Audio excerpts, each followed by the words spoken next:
मलिक, मलिक का नाम आप कैसे जानती हैं?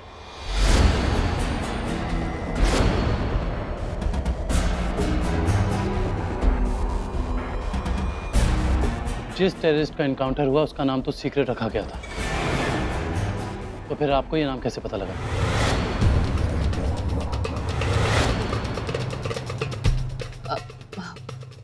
मैंने कहीं पढ़ा था, कहाँ? किसी मैगजीन में पढ़ा था। मैगजीन, हाँ, मैं जयपुर ट्रेन से ट्रैवल कर रही थी और मैगजीन में पढ़ा था। नाम याद नहीं आ रहा मैगजीन का, लेकिन जर्नलिस्ट का नाम मृणालिनी रॉय था। मेरा साफ साफ इंस्ट्रक्शन था कि मलिक इनकाउंटर के बारे में कोई खबर बाहर लीक नहीं होनी चाहिए। तो मृणालिनी रॉय का फोन था प्राइम मैगजीन से। वो उस ऑफिसर का नाम जानना चाहती थी जिसने मलिक का एनकाउंटर किया। उसमें लिखा था कि एक पुलिस ऑफिसर ने बड़ी बहादुरी से उनका एनकाउंटर किया था। अवार्ड भी मिला था उन्हें। क्या नाम था वो पुलिस ऑफिसर का? माफ कीजिएगा करुणा जी, लेकिन मलिक और उससे रिलेटेड जो भी रिपोर्ट्स हैं वो टॉप सीक्रेट हैं, इसलिए उस ऑफिसर का नाम या उससे जुड़ी कोई भी इंफॉर्मेशन मैं आपको नहीं दे पाऊंगा।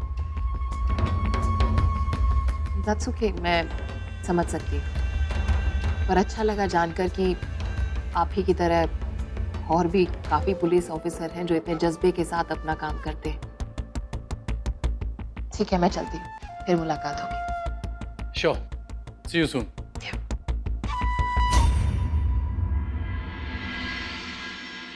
बाय।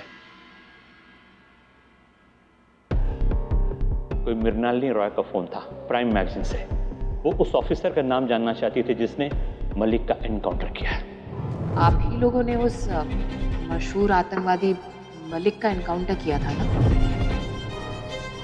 आपको और मुझे छोड़कर कोई नहीं जानता कि उस दिन जिस आदमी को हमने शूट किया उसका नाम मलिक है। एग्जैक्टली।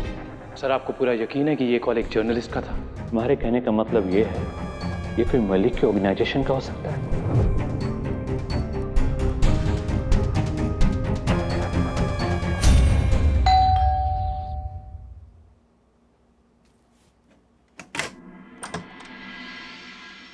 नमस्ते बेटा। नमस्ते अंकल। जीते रहो। आइए ना, आप आराम से बैठिए अंकल, मैं अभी जा। नहीं, तू बैठ इधर, बैठ।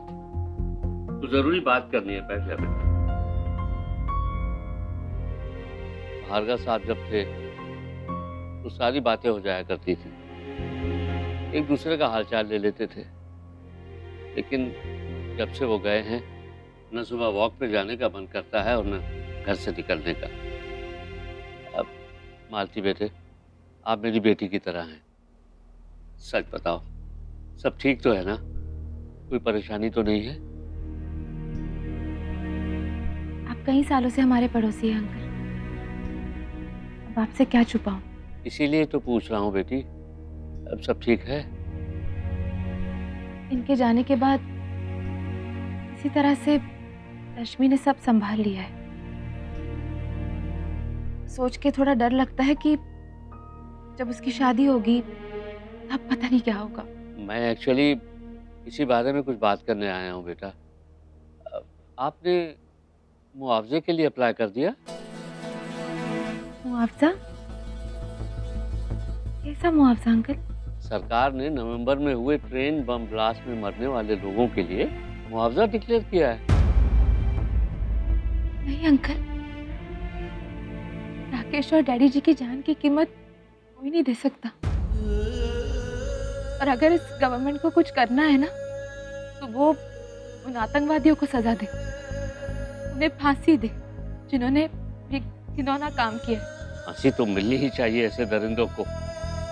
तो ये भी नहीं सोचते कि एक आदमी के मरने से कितने आदमियों का जीवन बर्बाद हो जाता है। इसलिए कह रही हूँ अंकल, मेरा मुआवजा मुझे उस दिन मिल जाएगा, इस दिन इन दरिंदों को सजा मिलेगी।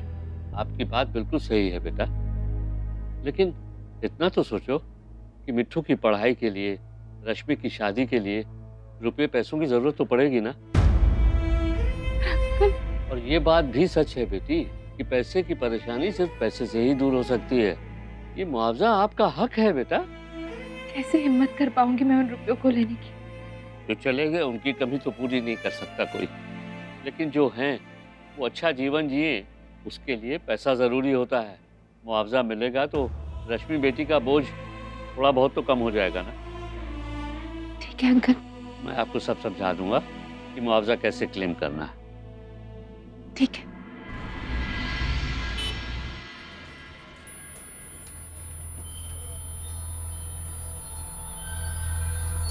एक्सक्यूज मी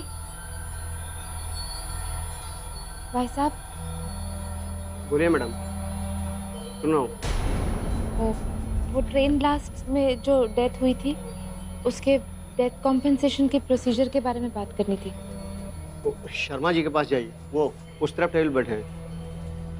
गुप्ता जी, अब 8 साल से एक ही टेबल पर बैठाएंगे तो कैसे चलेगा?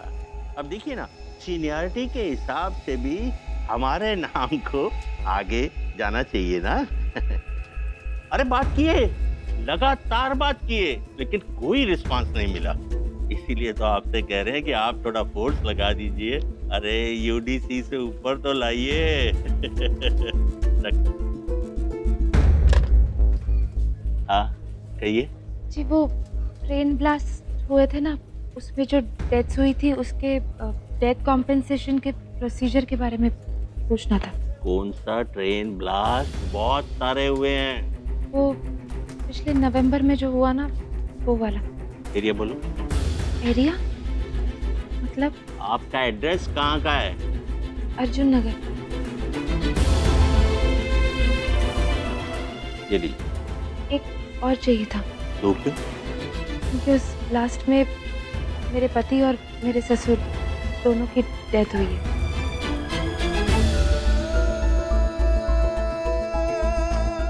लीजिए, मगर ध्यान से इस फॉर्म को पढ़िएगा और सही सही इंफॉर्मेशन इसमें भरिए, और फिर बाद में इसका वेरिफिकेशन भी होगा। और अगर सर्टिफिकेट जाली नहीं निकले ना तो कंपनसेशन का प्रोसीजर शुरू होगा। ठीक है? हाँ, जाइए। Thank you.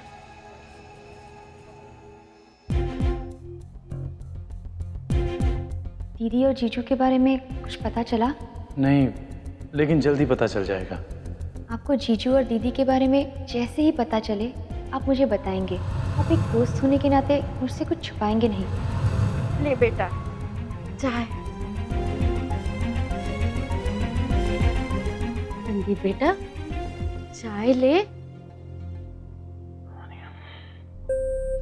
क्या बात है, तू इतना गंभीर काहे है? हैं? नहीं नानी, कोई खास बात नहीं। बात तो खास है, मैं बताऊं का है? क्या? मुझे को लगता है कि तू चुपचाप बैठ के केहू के बारे में सोच रहो है, पर जामे इतनी परेशानी की क्या बात है? अरे मन का बोझ उतार के नीचे धर दे, तबे थोड़ा सुकून मिल सके। वो तो है नानी, पता नहीं ऐसा क्यों होता है। जिंदगी हमेशा हमें दो राय पे लाके खड़ा कर देती है और फिर सही और गलत का फैसला करना मुश्किल हो जाता है। बेटा, तो रहा ही सही, पर रास्ता तो है। कबहू कबहू तो ऐसा लगे है कि सामने रास्ता ही ना है। मोए पूरा भरोसा है कि तू सही फैसला लेगो। पता नहीं नानी, हम सोचते हैं सही है, पर शायद वो सही नहीं होता। नानी, क्या किसी अपने से झूठ बोलना सही है? बेटा, लोग कहते हैं कि झूठ बोलना बुरा होता है, पर मेरो तजुर्बा कहता है कि झूठ बोलना हमेशा बुरा ना ही हो। कोई भी बात झूठी या सच्ची ना ही होती, इन हालातन में कही गई है, बापे निर्भय करतो है। मस्ताना ने मुझे से हमेशा झूठ बोलो, जहाँ बात सोच सोच के आज भी मुझे को तकलीफ होती है। लेकिन बेटा, जो झूठ किसी की खुशी के लिए कहा जाए मैं तो आपको झूठी ना मानती। अच्छा यही सच है जो मैंने इतने सालन के तजुर्बे में सीखो है।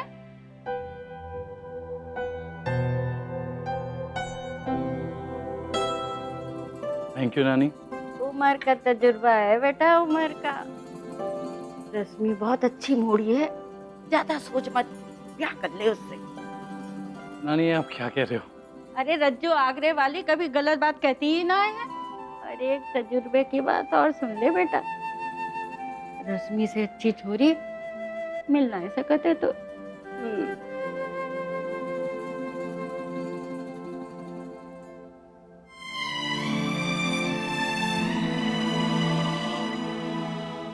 भाभी,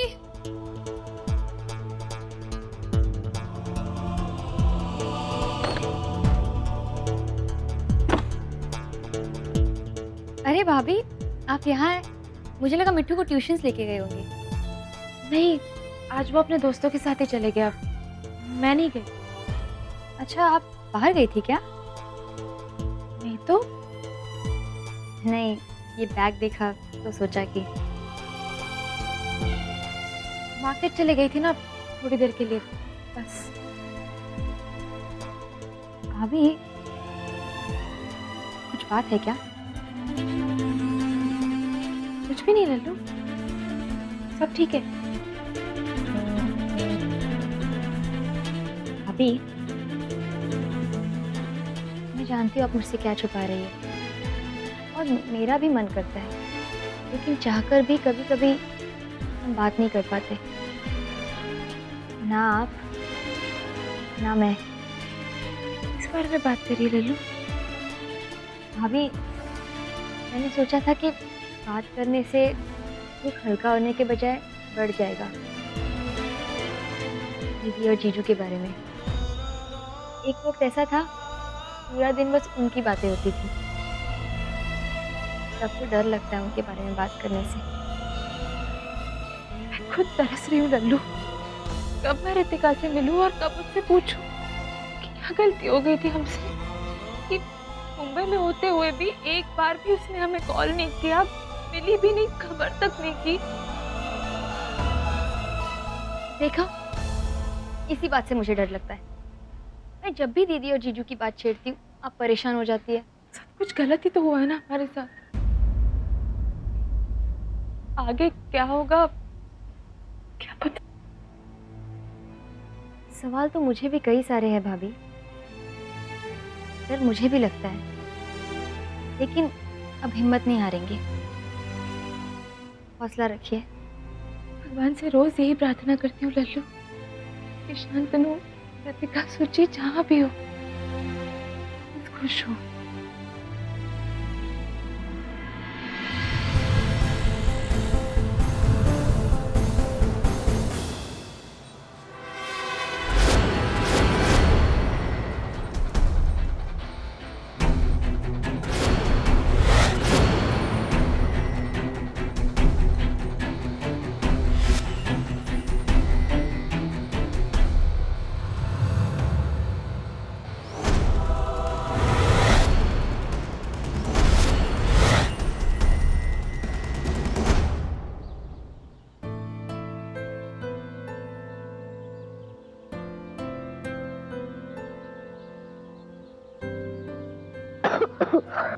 आराम से खाना।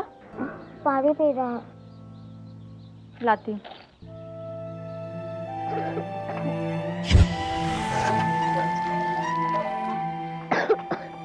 ले पानी पी।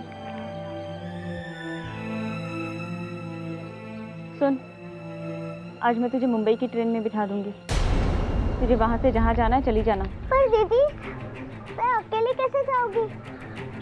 मुझे तो कुछ नहीं पता। हाँ तो मैं क्या करूं? मेरे खुद के रहने का कोई ठिकाना नहीं है, मैं तुझे लेके कहाँ कहाँ घूमूंगी। और देख, अब तो बड़ी हो जा, सब काम अपने आप सीख जाएगी। दीदी प्लीज, आप मुझे अकेला कैसे छोड़ सकते? मुझे कुछ नहीं पता। तुझे समझ में नहीं आता है क्या? इस दुनिया में सब अकेले ही होते हैं।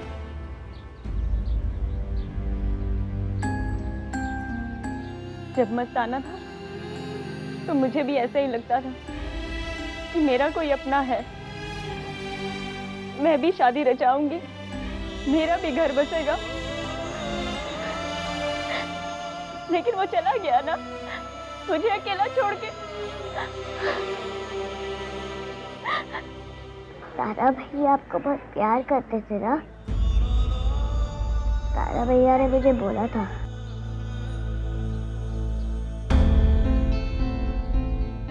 मैं भी मस्ताना को बहुत प्यार करती थी। जब वो था तो मुझे ऐसा लगता था कि हमारे पास सब कुछ होना चाहिए, पैसा होना चाहिए, घर होना चाहिए, ये होना चाहिए, वो होना चाहिए। और जब वो मुझे छोड़ के चला गया तो मुझे सिर्फ यही लगता है कि सिर्फ वो होना चाहिए था।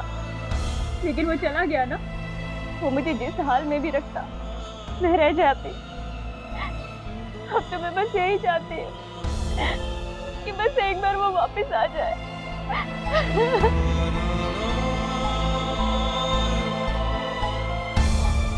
बस तारा भैया ने मुझे प्रॉमिस किया था वो मुझे पापा के पास लौटा देंगे।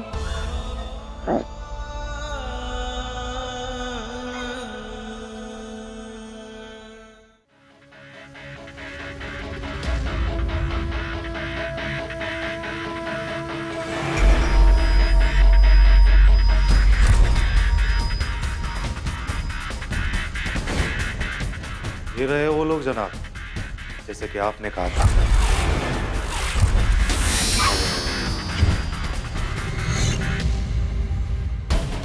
राजन 2010 लाल चौक में bomb blast, 2011 Nashik blast, bomb बनाने में माहिर। सलीम चिकना हिंदुस्तान के हर स्टेट के माफिया इससे डील करते हैं।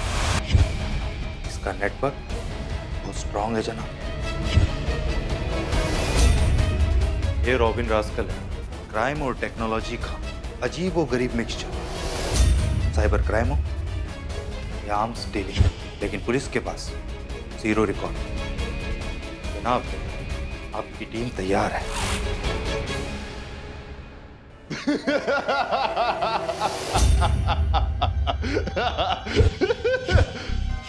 Good job Raghavaran, good job. Team तैयार है और हम भी तैयार हैं। पुराना खेल एक नए अंदाज से खेलने का। शहाना मरी नहीं, बॉम्ब्स पुलिस के पास है और डेटोनेटर तो गायब। यही है इस खेल की मौजूदा बिसात। और अब वक्त है पुरानी बाजी के लिए नई चाल। लीडर साहिबा, आपकी सेवा में मैं चड्डा अपनी नई टीम के साथ हाजिर है।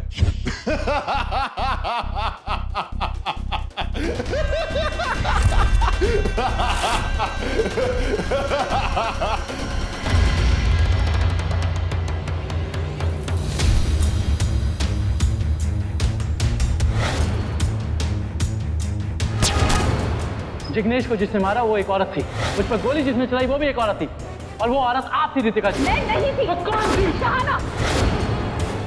शहाना कौन है? शहाना बताइए रितिका जी, शहाना कौन है? मुझे भी कुछ याद नहीं आ रहा है। चेहरा कैसा है उसका? गोरी है, काली है, बताइए।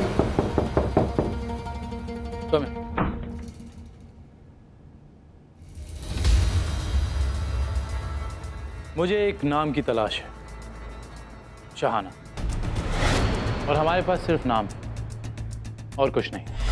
इस केस में बहुत ही इंपॉर्टेंट नाम है। चेक करना है कि मलिक का इस नाम से क्या कनेक्शन था। सारी इंटरनेशनल इंटेलिजेंस एजेंसीज को कांटेक्ट करो। मलिक जिस देश में भी रहा है, जहाँ जहाँ भी उसके हाइड आउट्स हैं, वहाँ की इंटेलिजेंस सर्विसेज को कांटेक्ट करो।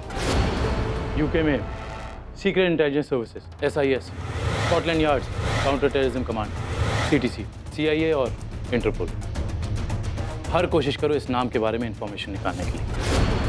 शहाना कौन है और मलिक के साथ उसका क्या रिश्ता है? मलिक की बीवी है, गर्लफ्रेंड है, बहन है, साथीदार है, या फिर उसकी बॉस है? कोई भी फोटो, कुछ भी डिटेल्स, एनीथिंग मुझे जल्द से जल्द चाहिए। Okay sir.